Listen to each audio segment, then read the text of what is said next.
بسم اللہ الرحمن الرحیم انما یرید اللہ لیذہب عنکم الرجس اہل البیت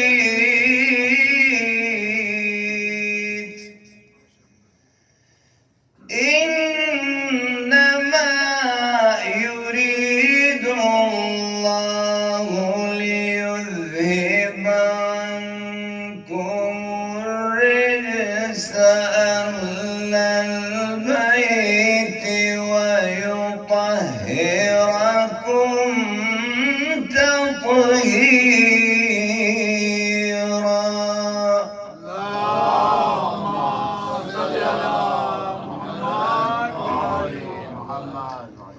مومن کرام دوستان، امیر المومنین عاشقان حسین ابن علی، میں 4 سے 5 منٹ یعنی تجوید کے حوالے سے تھوڑی سی گفتگو کروں گا، پھر اس کے بعد مجلس شروع کرتا ہوں.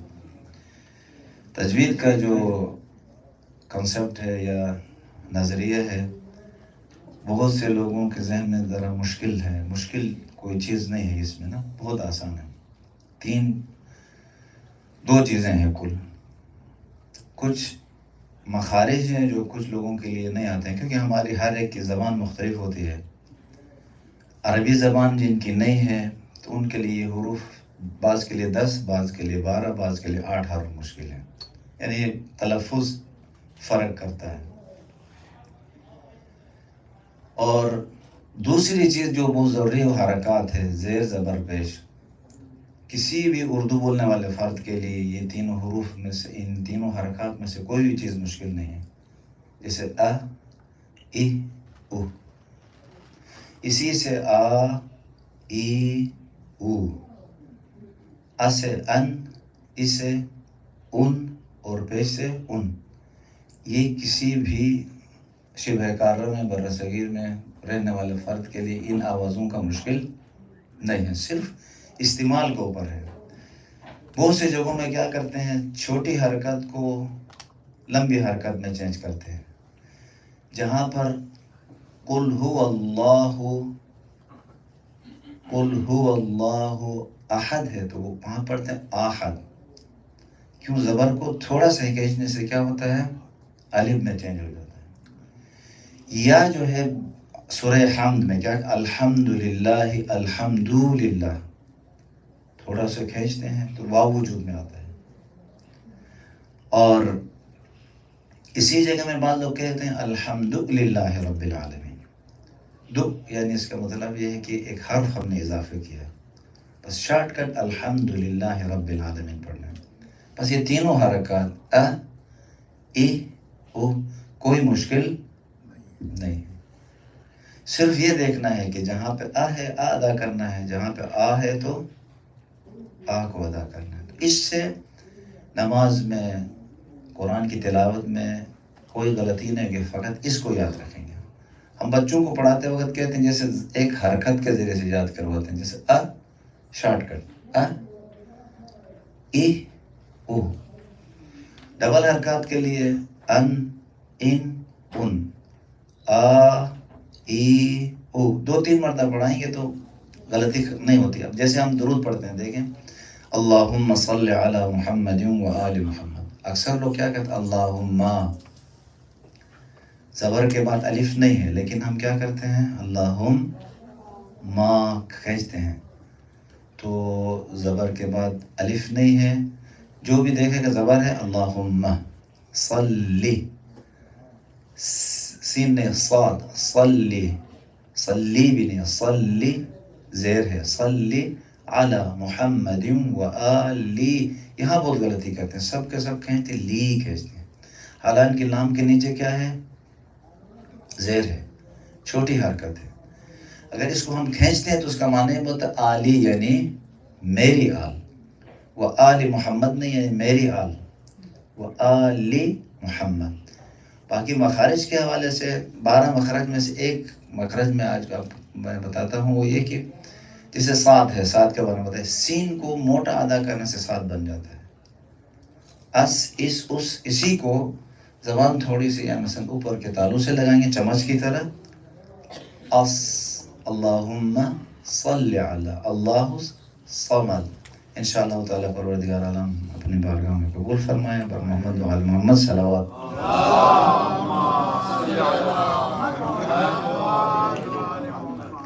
لا حول ولا قوة إلا بالله العلي العظيم. بسم الله الرحمن الرحيم. الحمد لله رب العالمين، والصلاة والسلام على أشرف الأنبياء والمرسلين وعلى آله الطيبين الطاهرين المعصومين الذين أذهب الله عنهم الرجس وطهرهم تطهيرا.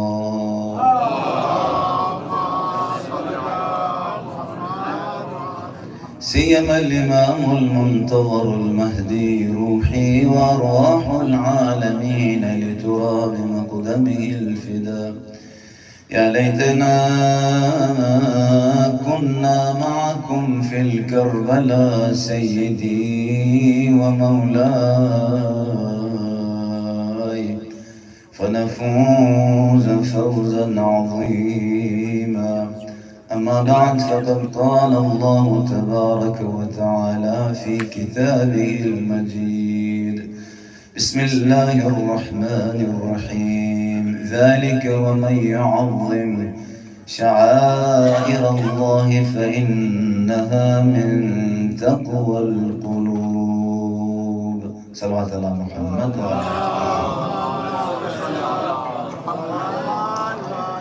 دوستداران امیر المومنین، عاشقان حسین ابن علی، عاشقان ولایت، پروردگار عالم اپنی بارگاہ میں ہمارے حضور کو سننے سنانے کو قبول فرمائیں.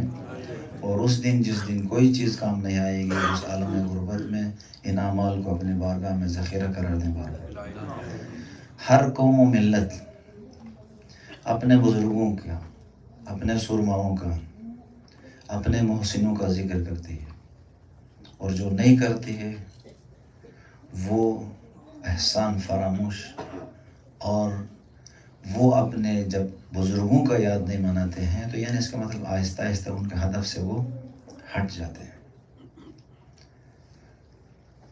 اب عالم اسلام میں کلمہ لا الہ الا اللہ پڑھنے کے بعد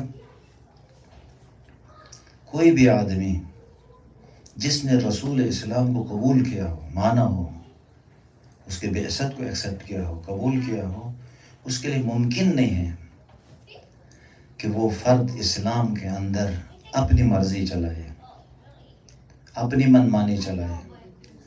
بس جو بھی جہاں کہیں بھی کوئی کام کرنا ہو تو اس کا نمونہ، اس کے لیے ایگزامپل، اس کے لیے اسوہ، اس کے لیے الگو رسول خدا کی ذات ہے. اگر رسول خدا نے کہہ دیا، اس کے زبان مبارک سے یہ بات نکلی اور کہا یہ قرآن کریم ہے، تو وہ چیز قرآن کریم بن جائے گی، قرآن کی آیت بن جائے گی. اگر کہا یہ حدیث قدسی ہے، اسے حدیث قدسی مانیں گے. اگر کہیں گے یہ حدیث ہے تو ہم اسے حدیث کے طور پر مانیں گے. کہا قرآن کریم، کہا بسم اللہ الرحمن الرحیم الحمدللہ رب العالمین، سورہ ہم دوسری آیات پڑھ لیا اور رسول خدا نے کہا کہ یہ قرآن ہے تو لوگوں نے اسے قرآن ایکسیپٹ کیا. اور کہا من کنت مولا فہذا علی مولا، اس کو حدیث کے طور پر تمام مسلمانوں نے اسے قبول کیا. اور پھر کہا عبدی اطعنی اجعلک مثلی او مثلی، یہ حدیث قدسی ہے، کہا کہ اے میرے بندے تو میری اطاعت کر، میں تجھے اپنے جیسے بناؤں گا. مثلی او مثلی، یا میری طرح یا اپنا جیسا بناؤں گا. یعنی اطاعت سے انسان کو اتنا مرتبہ ملتا ہے. یہی رسول اسلام. امام حسین علیہ السلام کے اس دنیا میں آنے کے بعد، پیدا ہونے کے بعد، جب ہاتھ میں اس مبارک نومولود کو لینے کے بعد سب سے پہلے خوشی کا اظہار کیا.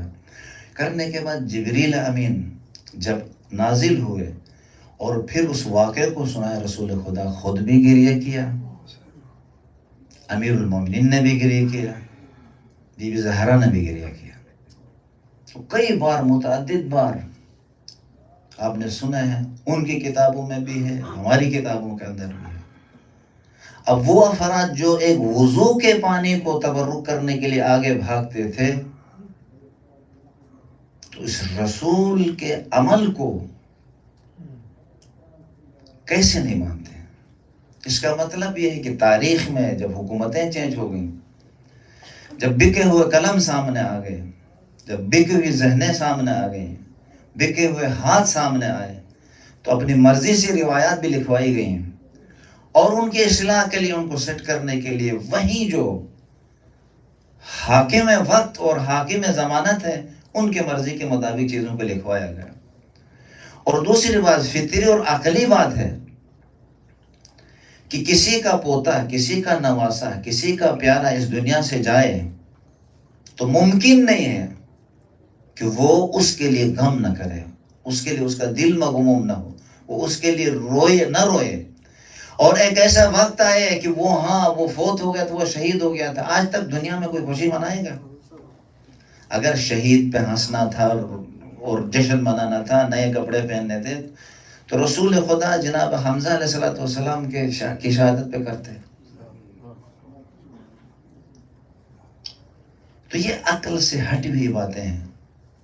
اس حق کو چھپانے کے لیے جدھر بھی دیکھیں پتہ نہیں کیا، انسان کو حق قبول کرنے کے بعد یا ان روایات کو رد کرو کہ علی مع الحق والحق مع علی، اللہم ادر الحق حیث ما دار علی۔ 20 روایت عالم اسلام میں جتنی تعریف، جتنی روایتیں امیر المومنین علیہ السلام کے بارے میں آئی ہیں، کسی اور کے بارے میں نہیں آئی ہیں۔ جب ایسا ہے تو اپنی منمانی کیوں چلاتے ہیں؟ غم سید الشہداء شعائر الہی میں سے ہم کوشش کریں گے کچھ آیات قرآنی کو محرم الحرام کے ساتھ ان دنوں میں کچھ دنوں تک جتنا بھی ہم چلا سکیں اس تک چلائیں گے، پھر اس کے بعد دوسرے موضوعات بھی جو ضروری ہیں۔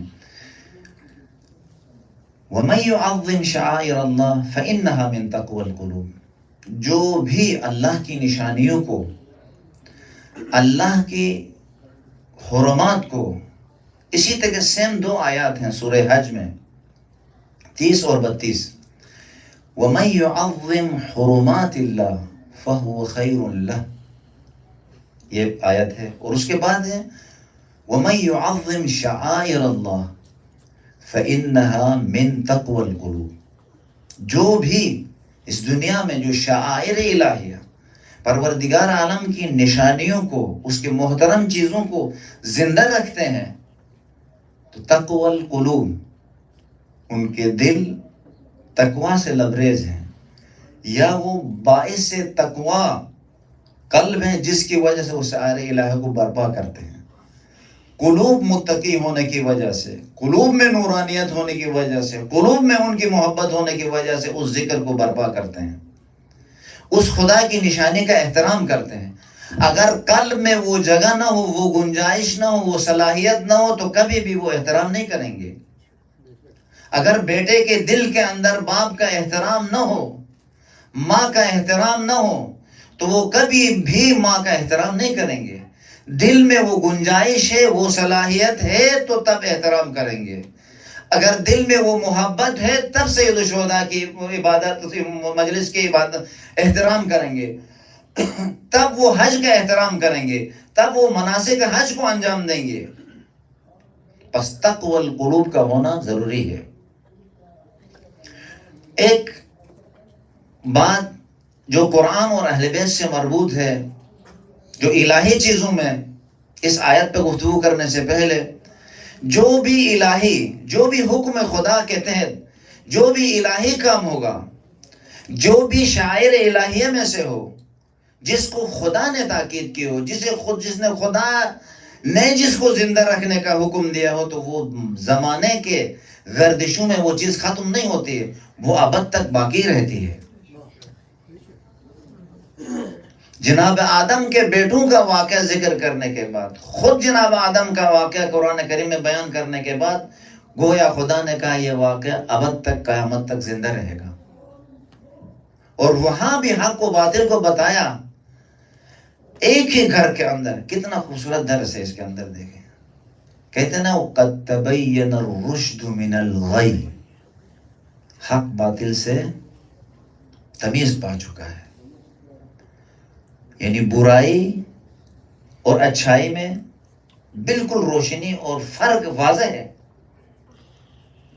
ایسا ممکن ہے، آپ سب ماشاءاللہ پڑھے لکھے لوگ ہیں، جناب آدم کے 2 ہی بیٹے تھے پہلے، ایک نے ایک کو قتل کر دیا۔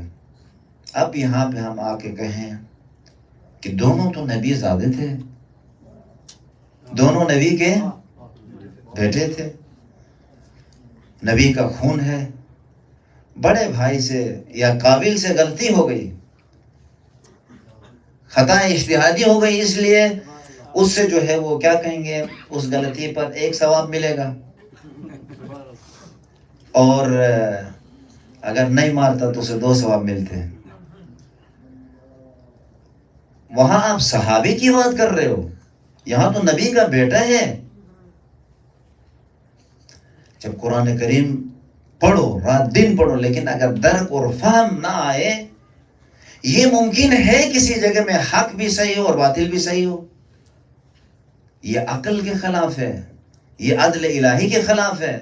قاتل بھی جنت میں، مقتول بھی جنت میں، عمار رضی اللہ تعالی عنہ بھی جنت میں، اس کا قاتل بھی، یہ کیسے ممکن ہے؟ اس واقعے کو کاؤنٹ کر کے خدا نے قرآن کریم میں بتا دیا، حق حق ہے اور باطل باطل ہے۔ جناب نوح کا واقعہ ذکر کر کے اب تک یہ بتا دیا کہ کائنات میں چاہے بیٹا نبی کا ہو اور نبی کے ہدف سے، نبی کے مشن سے، نبی کے نظریات سے ہٹ جائے تو انہ لیس من اہلک، وہ تیرے اہل میں سے نہیں ہے، انہ لیس من اہلک، اور کوئی اہل میں سے بھی نہ ہو، کسی دوسرے ملک کا ہو، کسی دوسری زبان بولنے کا والا بھی ہو، تو کہتے ہیں سلمان منا اہل البیت۔ جب نظریہ ایک ہو تو دوسرا بھی اپنا بن جاتا ہے۔ اور بیوی چاہے نبی کی بھی ہو، لیکن نبی کو اپنا نمونہ اور اس کی نبوت کو ایکسپٹ نہ کرے تو فخانتہما، لوط اور جناب نوح کی بیویوں نے فخانتہما، دونوں نے خیانت کی۔ وقیل ادخلا النار مع الداخلین، جہنم میں داخل ہو جاؤ داخل ہونے والوں کے ساتھ۔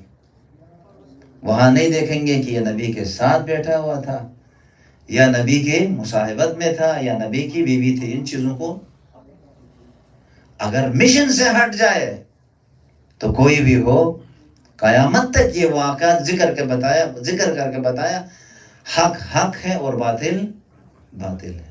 اور جو اللہ کی نشانیاں ہیں، اللہ کی نشانیاں ہیں، جو قرآن میں جو واقعہ بھی خدا نے ذکر کیا ہے، ایک نبی نے ایک وادی غیر ذی زر میں لے جا کر اپنے بچے کو چھوڑا، اپنی بیوی کو چھوڑا، پیاس کی شدت کی وجہ سے ماں نے ایک معصوم، اولاً اس کا بچہ، دوسرا نبی زادہ پیغمبر کی بیوی، معصوم امام کو، معصوم نبی کو بچانے کے لیے، فرزند نبی کو بچانے کے لیے جو عمل انجام دیا، قیامت تک خدا نے عبادت کے طور پر اسے کاؤنٹ کیا۔ اور یہ کیسے ممکن نہ ہو کہ دین کو بچانے کے لیے سید الشہداء نے اپنے پھول جیسے علی اصغر کو ہاتھوں میں لے جا کر دشمنوں کے سامنے پیش کیا، اور وہی عمل دہرایا کہ 7 مرتبہ مولا خیام کے قریب گئے ہیں، روایت میں بتاتے ہیں 7 مرتبہ پیچھے ہٹے کہ کیسے اس بچے کو ماں کو دکھایا جائے۔ آیا یہ شاعر الہیہ میں سے نہیں ہے؟ یہ بھی شاعر الہیہ میں سے ہے۔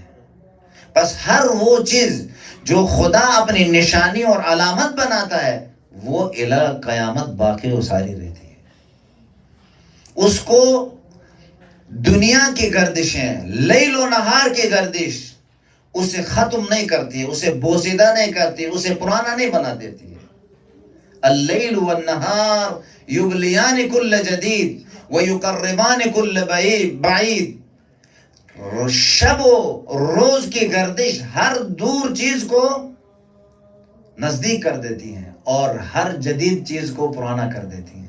لیکن معنویات میں ایسا نہیں ہے، خدا کے دین کے اور اللہ کے بنائے ہوئے علامات اور نشانیوں میں ایسا نہیں ہے کہ ابھی یہ جو واقعہ تھا کربلا کا، یہ واقعہ ہم نے اتنے سالوں سے یہ مصائب سنا، اب یہ مصائب ہمارے لیے پرانے ہو گئے ہیں، یا یہ ذکر بسم اللہ یا سورہ حمد کا ترجمہ جو میں نے زندگی بھر پڑھ رہا ہوں، بسم اللہ الرحمن الرحیم الحمدللہ، کوئی تھکا نہیں۔ بلکہ مومن کی علامت یہ ہوتی ہے کہ ہر بسم اللہ کے ساتھ اس کے معنویت میں اضافہ ہوتا ہے۔ جو کل بسم اللہ پڑھا تھا اس کا الگ لذت ہے، اور ابھی پڑھا ہے اس کا الگ لذت ہے، اور سابقہ سالوں میں جو عزاداری سید الشہداء کیا تھا اس کا الگ لذت اور مزہ ہے، اور جو ابھی انجام دیں گے اس کا الگ لذت اور مزہ ہے،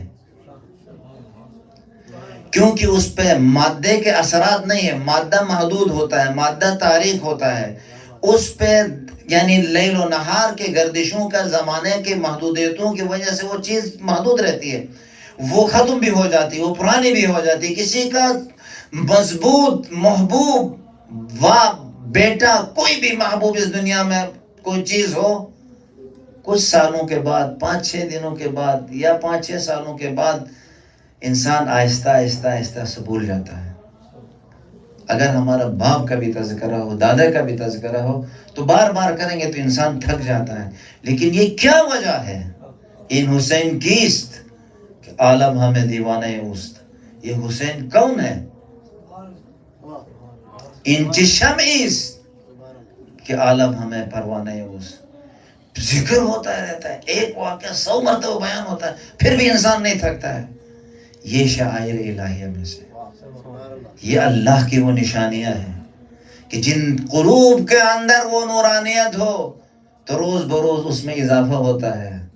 ان لقتل الحسین حرارہ فی قلوب المؤمنین لن تبردو لا تبردو ابدا، ایک ایسی حرارت ہے کہ جو کبھی ٹھنڈی نہیں ہوتی۔ صلوات بر محمد والے محمد۔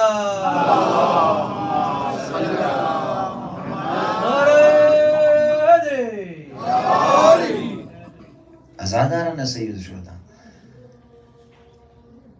پروردگار عالم نے اپنے حبیب سے یہی کہا، اے میرے حبیب،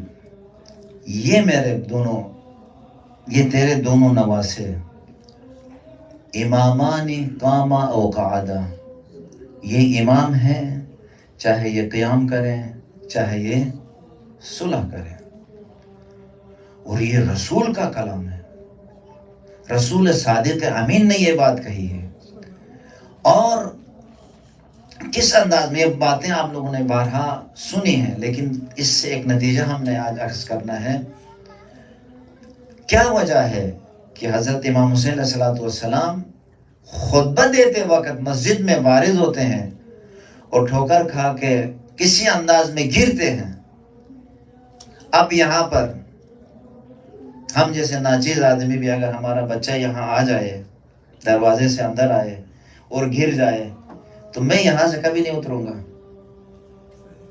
آپ میں سے کوئی اٹھا کے اسے سائڈ میں بٹھائیں گے، بلکہ چپ کرائیں گے، کوئی باہر بھی لے جائیں گے۔ کیا وجہ ہے؟ رسول خدا جمعہ کے خطبہ کو چھوڑ دیتے ہیں، سبحان اللہ، سبحان اللہ، خطبہ کو روکتے ہیں، خود جا کے صحابی سے کہتے اٹھاؤ حسین کو مجھے دے دو، نہیں، تمام سب کی کتابوں میں موجود ہے، خود جاتے ہیں، خود اٹھا کے لے کے آتے ہیں، خود بٹھاتے ہیں اپنے زانوں پہ، اور پھر خطبہ دیتے ہیں۔ پھر بتایا ہے اس کا مطلب کیا تھا؟ بتانا تھا کہ یہاں پر نانا اور نواسے کا مسئلہ نہیں ہے، یہاں پر رسالت اور امامت کا مسئلہ ہے۔ سبحان اللہ، یہاں پر رسالت نے امامت کا احترام بجا لایا اور کہا رہتی قیامت تک، رہتی دنیا تک، تا الی یوم القیامت، جب تک یہ زمین و زمن باقی ہے، کل من علیہا فان تک، اس وقت تک اے میرے صحابیوں دیکھو یہ میرا حسین ہے، اسے کسی وقت آنچ نہ آئے پائے، اس کو کوئی تکلیف نہ ہو۔ اور نماز کے سجدے میں رسول خدا سجدے میں گئے، یہ کیسے ممکن ہے؟ مولا حسین جیسی ہستی بچپنے میں دعا کرتے ہیں، ان کا بچہ بھی امام ہوتا ہے، بچہ بھی وہ جانتا ہے کہ جو کوئی نہیں جانتا ہے، علم دنی کے مالک ہوتے ہیں۔ یہ کیا وجہ ہے؟ نانا سجدے میں اور مولا حسین جا کے سوار ہو جاتے ہیں، اور نانا وہ کہ سجدے سے سر نہیں اٹھاتے۔ یہ سب نقل کرتے ہیں، یہ کوئی ایسا نہیں کہ ہم لوگوں نے ہماری کتابوں میں یہ بات نقل ہو۔ جب رسول کو وما ينطق عن الهوى ان هو الا وحی یوحی ہے تو اسے مانو کہ رسول خدا اتار سکتے تھے۔ البتہ بعض لوگوں نے کوشش کی ہے اس کو، لیکن رسول خدا نے ان کو نہیں اتارا، رسول خدا نے نہیں اتارا۔ اٹھ اٹھ کے لوگ دیکھتے تھے، روایات میں ہے کہ پیچھے سے لوگ اٹھ اٹھ کے دیکھتے تھے کہ رسول خدا کو کیا ہوا، آج سجدے سے سر نہیں اٹھا رہے ہیں، اور دیکھا کہ امام حسین بیٹھے ہوئے سجدے میں جاتے تھے، پھر اٹھ کے دیکھتے تھے۔ نہ جانے جن کے دلوں میں بغض تھا وہ کتنے جل رہے ہوں گے۔ شکر ہے اس وقت کوئی اور پیچھے سے اٹھ کے جا کے اٹھایا نہیں کہ فلانا نے جا کے ادھر سے جو ہے اس کو اٹھایا کہ یہ شعائر الہیہ ہے، رسول خدا نے دکھایا ہے، لیکن اس امت نے اس حسین کے ساتھ کیا سلوک کیا ہے؟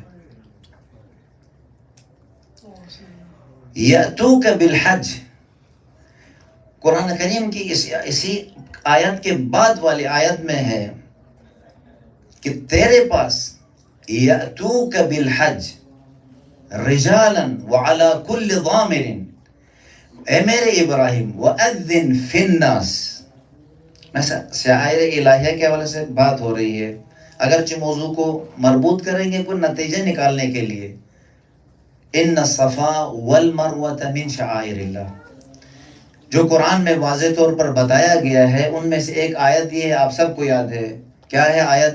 ان الصفا والمروۃ من شعائر اللہ والبدن جعلناها لکم من شعائر اللہ، قربانی جو اونٹ کو ذبح کرتے تھے اس کو بھی شعائر الہیہ میں سے شمار کیا ہے۔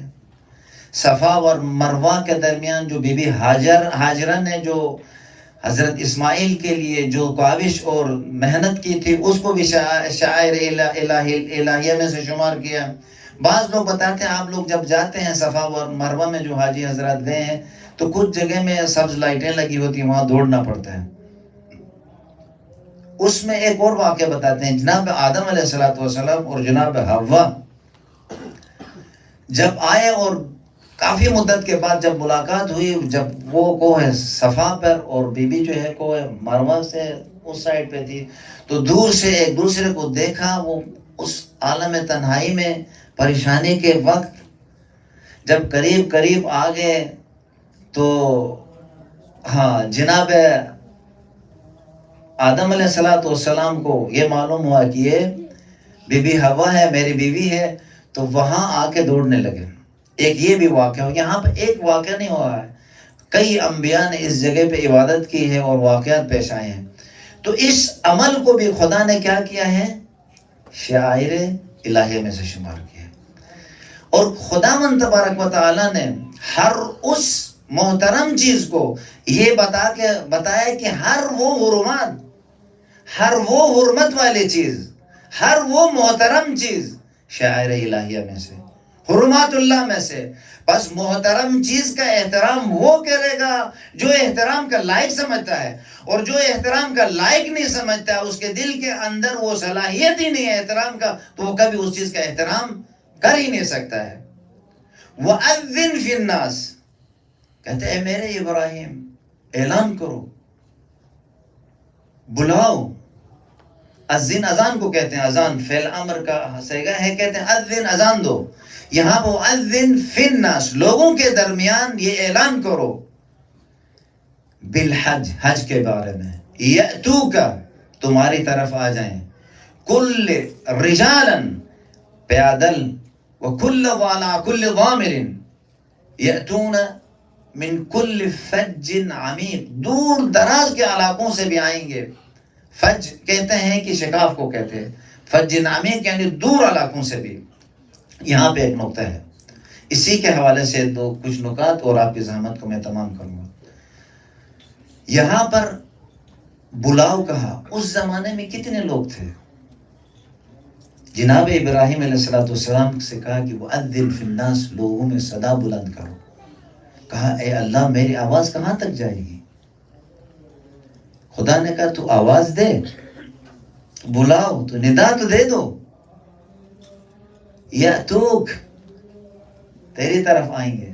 اب یہ بتائیں, یہاں پر تمام مسلمان اس آیت کو پڑھتے ہیں. ایک خوبصورت نقطہ ہے, اسے نوٹ کیجئے گا, یعنی ذہن میں رکھیے. آپ کے ساتھ کو جن کو معلوم ہے جن کو نہیں. یہاں پہ وَأَذِّن فِي النَّاسِ بِالْحَجِّ یأتوک. اے میرے ابراہیم, اے میرے نبی, اے میرے حبیب, اے میرے دوست, تو بلا, تو اعلان کر, آئیں گے. یأتوک نہیں کہا یأتون الی البیت, گھر کی طرف نہیں, آئیں گے تیرے پاس. ابھی اس وقت اور ہر زمانے میں ہر نبی کے لیے یہ حکم ہے, اور جو بھی جاتے ہیں تو گویا اپنے نبی, اپنے نمائندے الہی کی بات مانتے ہوئے وہاں جاتے ہیں اور طواف کرتے ہیں. اگر کعبے کی ارد گرد بھی طواف کرتے ہیں تو حکم الہی کو بجا لاتے ہوئے طواف کرتے ہیں. سبحان اللہ. امام جعفر صادق علیہ السلام فرماتے ہیں سبحان اللہ والحمد للہ ولا الہ الا اللہ واللہ اکبر. ہمارا طواف اور ہمارے ماننے والوں کا طواف ان چار کلموں کے ارد گرد ہے. سبحان اللہ والحمد للہ ولا الہ الا اللہ واللہ اکبر. تو ہر زمانے میں ہر حاجی جاتا ہے تو اپنے زمانے کے نمائندہ اور امام کو ذہن میں رکھ کے جاتا ہے اور کعبے کے ارد گرد گھومتا ہے اور چکر لگاتا ہے.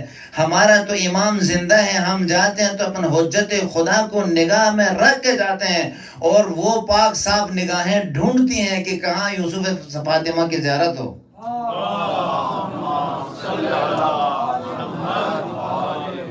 برائے خوشنودی امام زمانہ بلند تر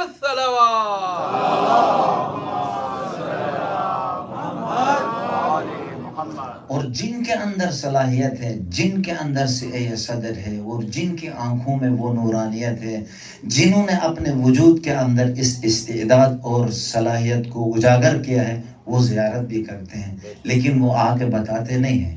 اللہ ان کی بعض مصلحت کے تحت اب کہتے ہیں اپنے بچوں کے لیے, اپنے لوگوں کے لیے, میرے مرنے کے بعد اس خبر کو فاش کر سکتے ہو, لیکن میری زندگی میں اس خبر کو فاش نہیں کرو. اچھا, یہاں سے ایک جو عقیدہ امامت اور مہدویت ہے, تھوڑی اس حوالے سے, اس کے حوالے سے میں کہوں گا یأتوک کدھر ہے؟ عالم اسلام میں سب کا عقیدہ ہے کہ مہدی آئے گا, نجات دینے والا آئے گا. ہر مذہب کا, ہر الہی مکتب کا یہ نظریہ ہے. ایک منجی آئے گا جو بشریت کو اس ظلم و استبداد سے نکال کر عدل و انصاف سے بھر دے گا اور عدل و انصاف قائم کرے گا. یہ سب کا نظریہ ہے, عیسائیوں کا بھی ہے, ہر ایک کا ہے. امام حضرت مسیح کے بارے میں ہے. برادران اہل سنت, ہمارے اور برادران اہل سنت میں اس مسئلے میں سب سے زیادہ اتفاق ہے. صرف مسئلہ اس میں ہے کہ وہ کہتے ہیں پیدا ہوگا, پیدا ہونے کے بعد آئے گا. وہ بھی نظر رسول سے وہ مانتے ہیں, لیکن ابھی نہیں ہے. متولد ہوگا, پیدا ہوگا, پھر آئے گا. یہاں پہ اختلاف ہے, اور ایک دو چھوٹے چھوٹے, لیکن بقیہ سب معاملات میں اتفاق ہے. اور ان کا بھی نظریہ یہ ہے کہ اگر حجت خدا زمین حجت خدا سے خالی ہو تو لولا الحجہ لساخت الارض ومن فیہا، اگر کوئی آدمی بغیر بیعت کیے ہوئے مر جائے تو مات میتۃ الجاہلیہ، اور جاہلیت کا موت مرتا ہے، یہ بھی نظریہ ہے۔ اور پھر ادھر پروردگار عالم نے فرمایا ہے انی جاعل فی الارض خلیفہ، لفظ جاعل اس میں فاعل کا صیغہ ہے جو تینوں زمانوں پہ دلالت کرتا ہے۔ جب سے خدا نے بنایا تھا، اور بنایا تھا حال، مستقبل اور آئندہ میں ولی خدا زمین پہ موجود ہے اور رہے گا۔ انی جاعل فی الارض خلیفہ، بہت خوبصورت ایک مثال۔ پورے عالم اسلام کے لوگ، تمام ممالک کے بڑے بڑے علماء، سینئر علماء جمع ہوتے ہیں تہران میں۔ تو ایک پروگرام میں جو مصر کے بڑے بڑے پوری دنیا کے جمع ہوئے تھے، آخر میں استاد کراتی کو موقع ملا حفظہ اللہ، جو بہت بڑے مفسر قرآن ہیں، اور جو مومنین تفسیر کا اگر کوئی مطالعہ کرنا چاہتا ہے اور تفسیر کے بارے میں شغف رکھتے ہیں، شوق رکھتے ہیں، آسان بھی ہو اور سمجھنے بھی مشکل نہ ہو، تو آیات سے پوائنٹس اور میسیجز الگ کیے ہیں ہر آیت سے، کیونکہ ہم لوگوں کو یا ایک عام آدمی کو وہ میسیج، وہ پیغام نکالنا بڑا مشکل ہوتا ہے، لیکن اس نے بڑی محنت کے ساتھ پیغام نکالے ہیں۔ کہا بسم اللہ سے 100 پیغام، 20 پیغام، 10 پیغام نکال کے تیار کیا ہے۔ اردو میں بھی ترجمہ ہے، پتہ نہیں انگلش میں ہے یا نہیں ہے، لیکن انگلش میں اس کو ریکارڈ کیا گیا تھا، اردو میں بھی ہے، پرشین میں بھی ہے۔ تو آپ جس کو بھی، اگر تفسیر نور، اس کتاب کا نام ہے تفسیر نور، آغا محسن کراتی، انہوں نے تقریر کرنے کے بعد کہا کہ عالم اسلام میں آپ سارے پوری دنیا کے جو ہے علماء جمع ہوئے ہو، اور جید علماء جمع ہوئے ہو، چنے ہوئے علماء جمع، توجہ ہے یا نہیں ہے؟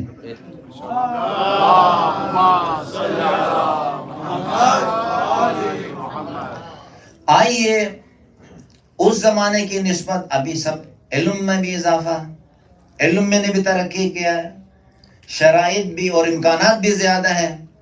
آئے مل بیٹھتے ہیں، ان علماء میں سے کسی کو امام مہدی بناتے ہیں۔ ان کا مقصد سوال تھا،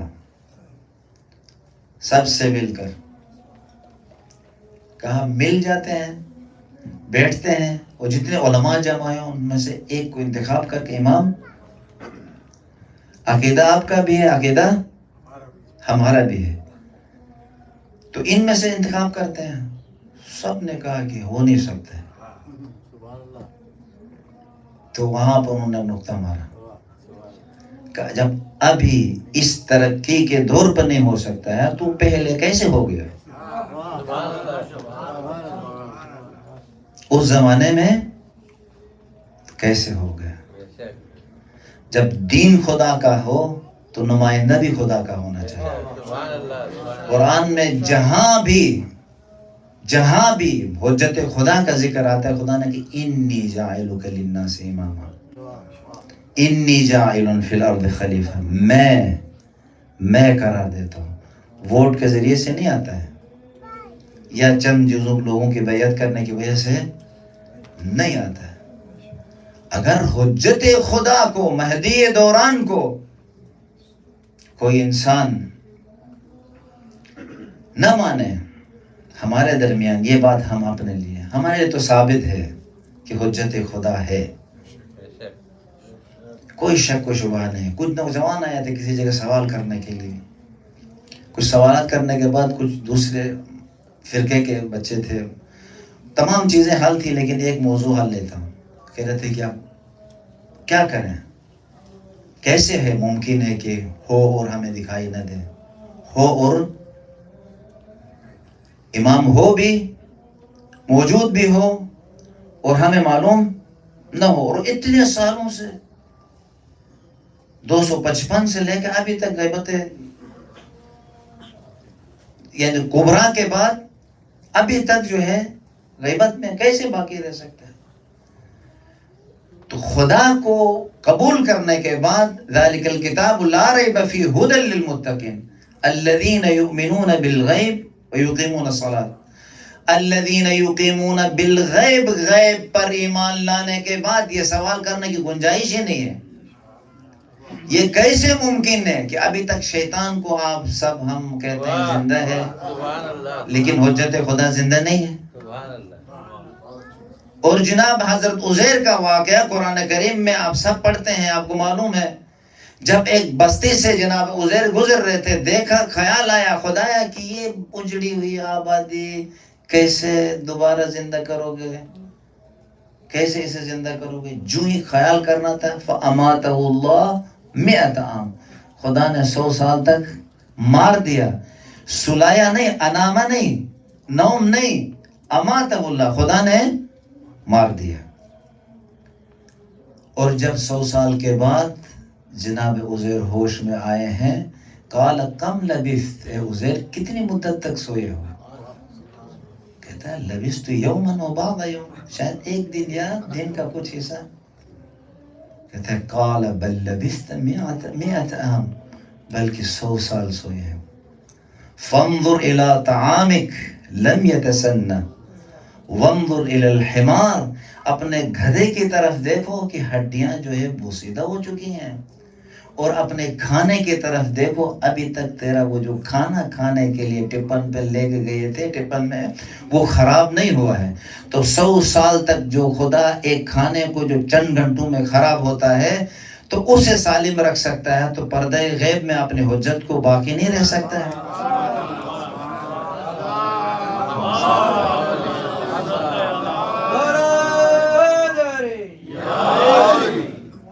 خدا کو قبول کرنے کے بعد کہتے ہیں اے نو، اے میرے یونس، لولا کنت من المسبحین، اگر تسبیح کرنے والوں میں سے نہ ہوتے، لا الہ الا انت سبحانک انی کنت من الظالمین، للبث فی بطنہ الى یوم الدین، یوم یبعثون، قیامت تک مچھلی کے پیٹ میں باقی رہتے۔ یہ قرآن کی آیت ہے، کوئی قصہ نہیں ہے، کوئی کہانی نہیں ہے، کوئی عام روایت نہیں ہے کہ انسان کس کے اوپر کیا کرے، اشکال کرے۔ اے میرے یونس، اگر توبہ نہ کرتے، اگر تسبیح پڑھنے والوں میں سے نہ ہوتے تو قیامت تک تو بھی زندہ رہتا، وہ بھی دنیا میں نہیں، مچھلی کے پیٹ کے اندر، اور جس مچھلی کے پیٹ کے اندر تھے اس مچھلی کو بھی میں زندہ رکھتا۔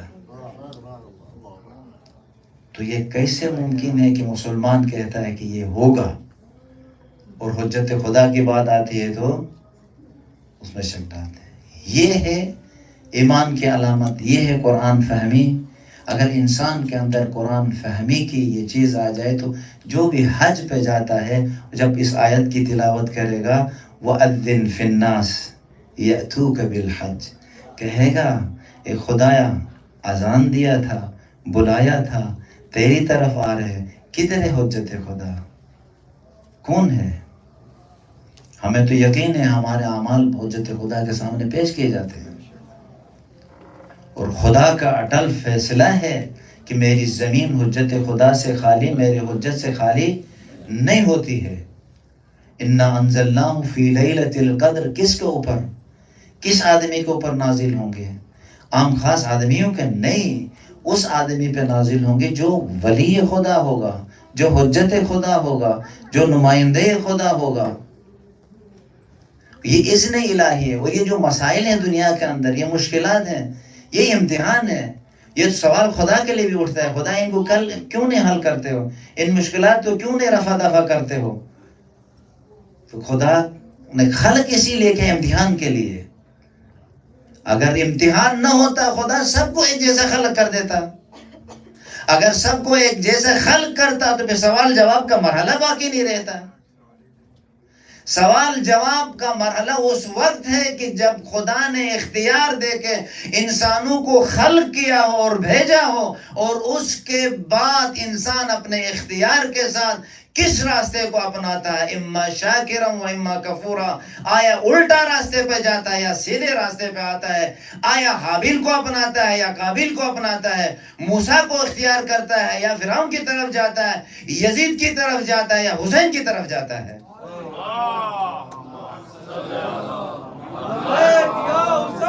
لبیک یا حسین، لبیک یا حسین، لبیک یا حسین، لبیک یا حسین، لبیک یا حسین۔ خداوند تبارک و تعالیٰ نے انسان کو وہدیناہ النجدین، بس اس سے میں مصائب شروع کروں گا. خداوند تبارک و تعالیٰ یہ جو مطالب ہم نے بیان کیے ہیں اس پہ ہم سب کو غور و فکر کی ضرورت ہے. اور خصوصاً ہم یہ کہیں کہ ہم تو ثابت کرتے ہیں ولایت کو، امامت کو، ہر چیز کو قرآن سے، عقل سے، دلائل کے ساتھ، لیکن یہ کہیں دیکھیں آیا اس ولایت کو ہم نے خود قبول کیا ہے یا نہیں کیا ہے. آخری آپ ہمارے لیے پیغام، میں اپنے لیے جو باتیں کرتا ہوں سب سے پہلے اپنے، پھر آپ لوگوں کے لیے. ہم جمع ہوتے ہیں، کتنے پڑھے لکھے لوگ، کتنے بااثر لوگ. حکیم مطلق خدائے سبحان نے ہر ایک میں سے، آپ میں سے جتنے بیٹھے میں ایسی ایسی صلاحیتیں دی ہیں کہ جو دوسرے کے اندر موجود نہیں ہیں. اگر موجود ہوتی ہیں تو حکیم سے کار عبث، بیکار کام، بےہودہ کام، تکراری کام سرزد نہیں ہوتا ہے. خدا نے ہمیں چیک کرنا ہے، ہمارا امتحان لینا ہے کہ ہم کیا کرتے ہیں. مجلس کے بعد، عزاداری سے شدہ کے بعد ہم نے مجلس سن لی اور سننے کے بعد یہاں سے متفرق ہو گئے. ہمارا کوئی ذمہ داری ہے یا نہیں ہے، ہمیں کوئی کام کرنا ہے یا نہیں کرنا ہے. ہمیں حجت خدا کے لیے، اس کے ظہور کے لیے، زمین ہموار کرنے کے لیے ہمیں کچھ کرنا ہے یا نہیں کرنا ہے. اپنے حساب سے آتش نمرود کو خاموش کرنے کے لیے اس پرندے کی مثال ہے، اپنی حیثیت کے مطابق قدم اٹھائیں. ہم نے کیا کیا ہے؟ اگر کوئی آدمی 10 گھنٹے کام کرتا ہے تو جس کے اندر ولایت ہو تو اس کا کام ڈبل ہو جاتا ہے. ایک آدمی تھے، زخمی تھے، شیمیائی کیمیکل گیسز کا مریض تھا. کم میں ہمارے استاد تھے، بیمار. شیمیائی جو کیمیکل گیسز سے جو بیمار ہوتا ہے وہ آپ کو معلوم ہے کتنی تکلیف میں ہوتا ہے. سانس کے مسائل ہوتے ہیں اور بہت سارے، ایک تڑپ رہا ہوتا ہے. جب نعمت انسان کے ہاتھ سے، کہتے 18 گھنٹے سے کم نہیں کرتا ہوں. زندگی مختصر ہے، پتہ نہیں کب آنکھ بند ہو جائے گی. ایک بہت بڑا معجزہ بنے شیعہ شناسی، اور ابھی تک چل رہا ہے. پتہ نہیں کتنا کام کیا اور کیسی چیز چھوڑ کے چلے گی. جو ہی آنکھ بند ہوتے ہوئے کیا کہیں گے؟ یا ہارو حمدان میں یموت یرانی، جو بھی مرے گا مجھے دیکھے گا، مجھے علی کی زیارت کرے گا، مجھے دیکھے گا. اور جس نے اپنی زندگی اس ولایت کا پروانہ بن کے گزارا ہو، اپنے ذہن کو، اپنے دماغ کو، اپنی صلاحیتوں کو، مما رزقناہم ینفقون، جو کچھ ہم نے تجھے امانت کے طور پر دیا ہے وہ راہ خدا میں خرچ کرتے ہو. وَمِمَّا، جو بھی تجھے دیا ہے، عقل دیا ہے، صحت دی ہے، مال دیا ہے، حالات صحیح دیے ہیں اور شرائط فراہم کیے ہیں، اس کو خرچ کرتے ہو راہ خدا کے اندر. جناب امیر فقط نعرے لگانے کے لیے نہیں ہے، جناب امیر راتوں کو کھانا تقسیم کرتے تھے. جب غسل دے دیں، ہر امام نے جب دوسرے امام کا غسل دیا اور غسال اور دوسرے لوگ جمع تھے، پتہ ہے کہ یہ میرے بابے کے کندھے پر جو علامتیں ہیں، وہ نشانیاں، یہ کھڈے، یہ جو گوشت کے ٹکڑے ابھر آئے ہیں، یہ وہ ہیں کہ راتوں کو یتیموں کے گھروں تک کھانا پہنچاتے تھے. کنویں کھودتے تھے، باغ بناتے تھے، خریدتے تھے، تربیت کر کے ان کو آزاد کرتے تھے. تب تو آج تک یہ باقی ہے. وَإِلَّا جس طریقے سے لوگ پیچھے لگے ہوئے تھے اس خاندان کے اور اس خاندان کے ماننے والوں، آج تک ایک باقی نہیں رہتا. آج پوری دنیا میں دیکھیں، جہاں بھی دیکھیں، عاشوراء کے دن دیکھیں، یہ وہ مولا علی امام سجاد علیہ السلام کہ وہ محنتوں کا ثمرہ ہے. اور پھر ایک ماننے والا مضبوط آدمی، کل جبل الراسخ لا یحرکہ العواصف، سید الشہداء فرماتے ہیں مومن وہ ہے ایک مضبوط چٹان کی طرح ہوتا ہے، لا یحرکہ العواصف، آندھیاں اور طوفان اسے ہلا نہیں سکتی ہیں. اور پھر دوسری روایت اشد من زبر الحدید، اور مومن کس سے ہے؟ فولاد سے بھی زیادہ مضبوط ہے. بھٹیوں سے پگھل جائے گا لیکن ایمان میں تبدیلی، گدی سے زبان نکالی جائے گی لیکن ایمان میں تبدیلی نہیں آئے گی. یہ ہوتا ہے ولایت کے ماننے والے. کوئی یہ نہ کہے کہ میں نہیں کر سکوں گا، نہیں، اس کا مطلب یہ اپنا آپ کو آسمان سے زمین پہ گرا دے. کر سکتا ہوں، میں مالک اشتر بن سکتا ہوں، میں سلمان بن سکتا ہوں، میں بوذر بن سکتا ہوں، علی کے لیے، اپنے زمانے کے امام کے لیے۔ یہ ہماری ذمہ داری ہے، اور خوش نصیب افراد ہوں گے کہ اپنی حیثیت کے مطابق اس راستے میں گامزن ہوں گے اور کچھ کر کے جائیں گے۔ ان احسنتم احسنتم لانفسکم وان اسأتم فلہا، اگر کوئی اچھا کام کرتا ہے اس کا برگش پلٹ سب سے پہلے اپنے لیے ہے۔ یہی بات ہے کہ جن کی دلوں میں وہ نورانیت تھی، کہا مولا جلایا جائے، قتل کیا جائے، جلانے کے بعد خاک کو پوری دنیا میں پھیلایا جائے، پھر زندہ کیا جائے، پھر قتل کیا جائے، تیرے راستے سے ایک ذرہ برابر کے لیے نہیں ہٹوں گا۔ یہ تھے عاشقان سید الشہداء، ایسے افراد۔ کہا میں نے بیعت اٹھا لی، جو جانا چاہتا ہو جائے۔ کہا کدھر جائے؟ آج محرم الحرام کی پہلی تاریخ ہے، جب یہ پیغام آیا کہ امیر شام اس دنیا سے گئے ہیں، چلا گیا ہے، اور یزید تخت پہ بیٹھا ہے اور بیعت کے لیے آ گیا، اور مولا حسین کو دربار میں طلب کیا گیا۔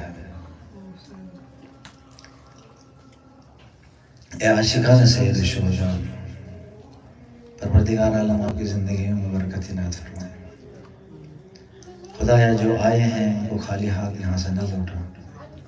خدایا ہم سب محتاج ہیں، ہم سب محتاج ہیں۔ اے امام زمانہ، تو کریم ہے، تو مہربان امام ہے، کریم ابن کریم ہے، ہم مہمان ہیں۔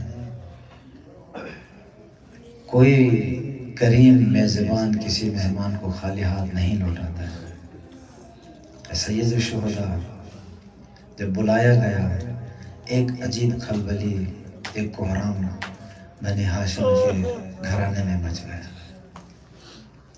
بی بی زینب سلام اللہ نہ جانے جناب عباس پہ کتنا ناز تھا۔ جب دربار جانے کا موقع آیا، وقت آیا، تو دربار سے اچھا خاطر نہیں پہلے گزرا تھا۔ پہلا جو واقعات پیش آئے تھے دربار سے کچھ اچھے واقعات نہیں تھے۔ ماں جب گئی تھی بال سفید کر کے واپس آئی تھی۔ بی بی زینب نے جب مصلی پہ دیکھا تو ایک مرتبہ دیکھ دیکھ کے بتائی یہ میری ماں کھڑی ہے یا کوئی ضعیفہ کھڑی ہے۔ ارے وہ بی بی جس کے لیے رسالت کھڑی ہوتی تھی، جس کے احترام کے لیے محمد عربی کھڑے ہوتے تھے، ایک باپ نہیں خدا کا نبی سر امامت و ولایت کے احترام کے لیے کھڑے ہوتے تھے، اپنی ابا اتار کے بچھاتے تھے اور اس میں بٹھاتے تھے۔ کس ماحول میں؟ جس ماحول میں بچیوں کو زندہ درگور کرتے تھے۔ یا زہرا، لیکن سنت پہ چلنے والوں نے مسجد میں کتنی دیر تک کھڑا رکھا؟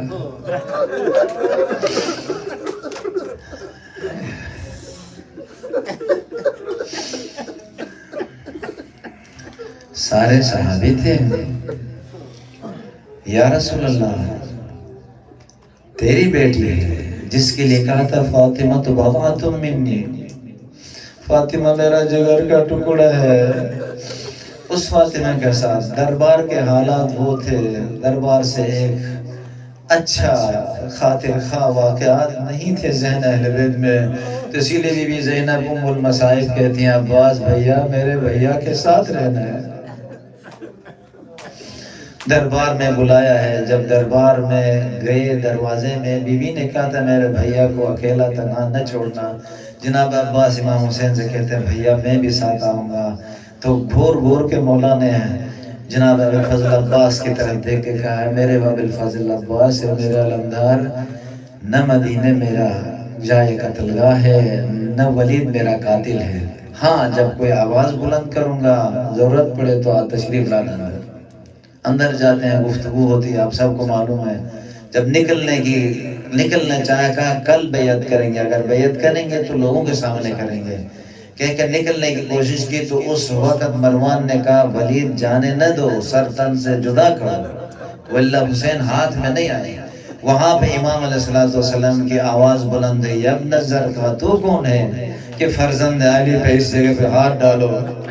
جب آواز بلند ہوئی تو نہ جانے کس انداز میں بنی ہاشم کے شیر دربار میں وارد ہوئے. اب الفضل عباس کے کاندھے پہ ہاتھ رکھ کے کہا رک میرے عباس رک. یہ وہ وقت تھا کہ مدینے میں فرزند رسول جب ایک آواز بلند کی تو سارے شیر سارے جانثار اندر آئے. لیکن عصر عاشوراء کو جب میرے مولا نے آواز دی حل من ناصر ینصرنا، ہے کوئی جو میری مدد کے لیے آئے. حل من ذاب یذب عن حرم رسول اللہ، کوئی ہے رسول زادیوں کے حرم کی پاسبانی کرے، ان کی حفاظت کرے. مدینے کا وہ منظر یاد آیا ہوگا، کہاں ہو وہی وقت تھا مولا حسین نے آواز دی اے میرے عباس، اے حبیب، اے زہیر، اے میرے اکبر کا میں تنہا رہ گیا ہوں. صبح سے لے کے ابھی تک میں آپ کے ہر حملے کے داد دیتا تھا، ہر وار پہ داد دیتا تھا، میں مدد کے لیے آتا تھا. او میرے عباس، میرے قوت بازو کہاں ہو، اب میں تنہا رہ گیا ہوں. کتنا مشکل ہے ایک بستے ہوئے گھرانے کو، ایک آباد گھرانے کو راتوں رات یہ کہا جائے تیار ہو جاؤ فوراً نکل جاؤ. اے مولا حسین نہ جانے کس انداز میں اپنی ماں کے لحد پہ آئے. میری مادر گرامی حسین جانتے تھے کہاں ہے زہرا کی کام، لپٹ کر رو کے کہا اماں جان میرا آخری سلام ہو، امت نے مدینے میں رہنے نہیں دیا. بھیا حسن کے مزار پہ آئے، بھیا سے خداحافظی کی. گویا جب تشت پر خون کے ٹکڑے جگر کے ٹکڑے دیکھنے کے بعد مولا حسین نے بی بی زینب جب گریہ کر رہے تھے، امام حسن نے اپنے بھیا کی طرف دیکھ کے کہا تھا لا یوم کیومک یا ابا عبداللہ. گویا اس منظر کی طرف، اس قتل گاہ کی طرف حسین جا رہے تھے. آخر نانے کے مزار پہ آئے، یا جدہ یا رسول اللہ. روتے روتے مولا حسین کی جب آنکھ لگی، کہاں ہے میرے فرزند، ہے میرے حسین. خدا یہی چاہتا ہے اس کے راستے میں دین کی عبادت کے لیے یہ قربانی دینی پڑے گی. آخری جملہ التماس سے دعا ہے حاجت مند مومنین و مومنات. جب بیویوں کو ہماری میں سوار کرانے کا وقت آیا، ہر ایک نے ایک بی بی کو بٹھایا، لیکن راوی کہتا ہے جب زینب کبریٰ کو سوار کرانے کا وقت آیا، علی اکبر آگے بڑھے، مولا حسین آگے بڑھے، ابی الفضل عباس آگے بڑھے. زانو خم کیا، کسی نے چادر کو پکڑا، کسی نے ہماری کے پردے کو اٹھایا. کس شان و شوکت سے علی کی بیٹی مدینے میں ہمارے پہ بیٹھی، لیکن میرا سلام ہو عصر عاشوراء جب سب سو گئے، خط لگا میں علی کی بیٹی کو مدینے کا منظر ذہن میں آیا ہوگا۔ فنظرت یمینا وشمالا، کبھی دائیں دیکھا کبھی بائیں دیکھا، سب کو بٹھایا ہے نہ ہماری ہے بیک جاوا اونٹوں پر علی کی بیٹی، الا لعنت اللہ علی اعدائی مجمعین۔ اے اللہ اپنی رحمتوں کا برکتوں کا ان مومنین و مومنات پہ نزول فرما۔